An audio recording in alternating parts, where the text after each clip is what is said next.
talking earlier about portage. Portage is in your canoe from the body of water and traversing things like waterfalls, whitewater rapids, shallows even. If you're in a canal, it would probably be some canal locks, even transporting from one body of water, such as a loch or a lake, to a river, and vice versa. There's quite a number of occasions where you could possibly need to use what they call portage. Now, portage is not just moving your canoe, it's all of your equipment. If you're on a camping trip or expedition, you need quite a bit of equipment. And I've made a list of most of what you would probably need. A sleeping bag with a good liner and waterproof preferably. A ground sheet or a foam mattress, but the self-inflating mattresses are by far the best nowadays, but they do roll up into a nice handy roll. Then this you'd need at least a two-man tent or a tarpaulin, a tarp.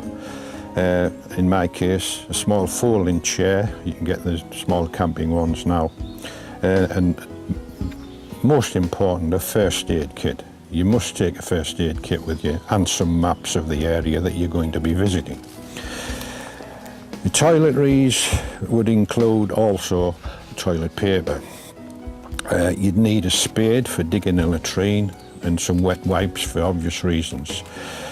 A small saw or an axe for firewood, and then there's all your cooking equipment, not forgetting your plates and cups. Cooking equipment, you need a frying pan, pan for water, even a small kettle.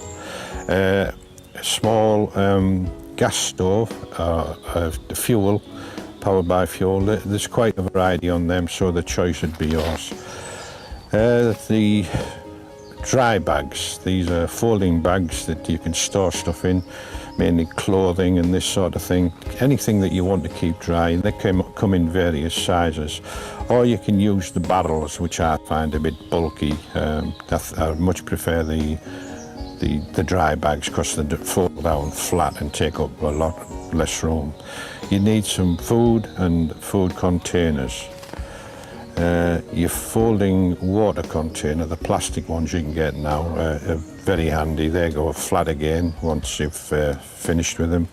And then one of the things that would be a good idea to take with you would be a CB, the small handheld CB radios, you know, the walkie-talkie type things. They come in pretty reasonable nowadays, about £40, so they're definitely worth taking with you. Now, to carry all of this stuff in a canoe, it would be, it's quite a major operation. But what we have now is a thing called a trolley. And we know all of you clever people like myself on the Song of the Paddle website have made these things. They're just a little sack barrel, chopped down, pneumatic tyres on, a bit of pipe insulation wrapped around it, and that's to protect the body of the canoe. So we'll be showing you how to use this. Well, the first thing we need to do is to get the trolley actually under the canoe.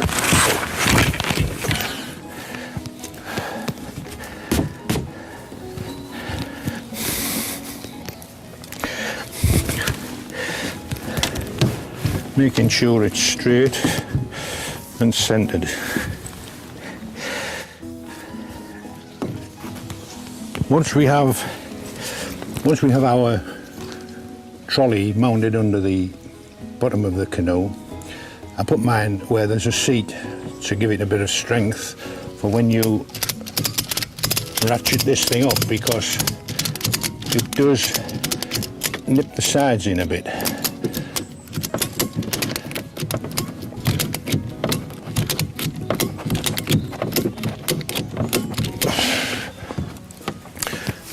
I choose one of the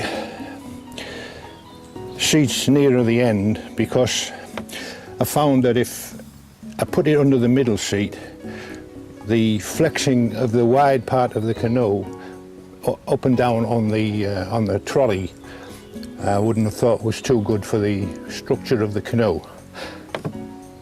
Consequently, I put mine where there's a seat and a bit more shape, and the canoe's a bit narrower here, so it's better all round, I think.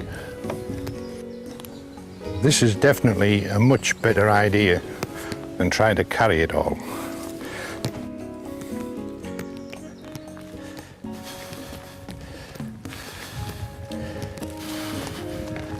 This is definitely the easy way to do it.